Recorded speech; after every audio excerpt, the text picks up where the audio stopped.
KEAM mark ഏകീകരണവുമായി ബന്ധപ്പെട്ട വിഷയത്തിൽ മന്ത്രിസഭയിലും എതിർപ്പുണ്ടായി എന്ന നമുക്ക് സൂചന. അവസാന നിമിഷം പ്രോസ്പെക്ടസിൽ മാറ്റം വരുത്തുന്നത് ശരിയാണോ എന്ന് CPI മന്ത്രിമാർ ഉൾപ്പെടെ ആശങ്ക പ്രകടിപ്പിച്ചിരുന്നെന്നാണ് നമ്മൾ മനസ്സിലാക്കുന്നത്. ഇത് അവഗണിച്ചാണ് ഇക്കഴിഞ്ഞ 30-ാം തീയതി ചേർന്ന മന്ത്രിസഭാ യോഗം മാർക്ക് ഏകീകരണത്തിന് തീരുമാനമെടുത്തു പോയത്. അതാണിപ്പോൾ കേരള സിലബസിലുള്ള എഴുതിയ കുട്ടികൾക്കൊക്കെ ബുദ്ധിമുട്ടായിരിക്കുന്നത്. ശ്രീജിത്ത് വീണ്ടും പറയും അതിൻ്റെ വിശദാംശങ്ങൾ. ശ്രീജിത്ത്, ഇതിൻ്റെ വിവരങ്ങൾ കൂടി.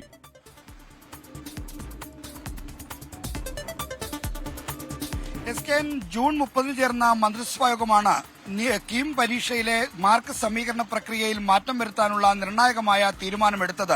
ഈ തീരുമാനം എടുക്കുന്ന മന്ത്രിസഭാ യോഗത്തിലെ ചർച്ചയിൽ മറ്റു മന്ത്രിമാർ ഇക്കാര്യത്തിൽ ആശങ്ക പ്രകടിപ്പിച്ചിരുന്നു. കാരണം പ്രോസ്പെക്ടസ് പ്രസിദ്ധീകരിച്ച ശേഷം അവസാന നിമിഷം ഫലപ്രഖ്യാപനത്തിന് തൊട്ടുമുമ്പ് മാറ്റം വരുത്തുന്നത് വിദ്യാർത്ഥികളെ ബാധിക്കില്ലേ എന്ന ആശങ്കയാണ് CPIയുടെ മന്ത്രിമാരടക്കം മന്ത്രിസഭാ യോഗത്തിൽ പ്രകടിപ്പിച്ചത്. എന്നാൽ കേരള സിലബസിൽ, അതായത് കേരളത്തിലെ ഹയർ സെക്കൻഡറി ബോർഡിന് കീഴിൽ +2 പരീക്ഷ പാസ്സാകുന്ന വിദ്യാർത്ഥികൾക്ക് ഒരു വിവേചനമുണ്ട്. അവർക്ക് മാർക്ക് നഷ്ടപ്പെടുന്നുവെന്ന് പരാതിയുണ്ട്.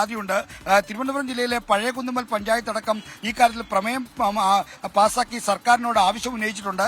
ഈ സാഹചര്യത്തിൽ മാറ്റം വരുന്നതാണ് നല്ലതെന്നായിരുന്നു ഉന്നത വിദ്യാഭ്യാസ മന്ത്രി ഡോക്ടർ ആർ ബിന്ദു സ്വീകരിച്ച നിലപാട്. എന്തായാലും അത്തരമൊരു തീരുമാനത്തിന് മന്ത്രിമാർ അവസാനം യോജിക്കുകയായിരുന്നു. എങ്കിലും പല മന്ത്രിമാരും ഇക്കാര്യത്തിൽ ആശങ്ക പ്രകടിപ്പിച്ചിരുന്നു. അന്ന് തന്നെ നമ്മൾ ഇക്കാര്യം റിപ്പോർട്ട് ചെയ്തതുമാണ്. എന്തായാലും ഇപ്പോൾ ആശങ്ക കുറച്ചുകൂടി വ്യക്തമായി പുറത്തേക്ക് വരികയാണ്. ശ്രീജിത്താണ് വിവരങ്ങൾ നൽകിയത്.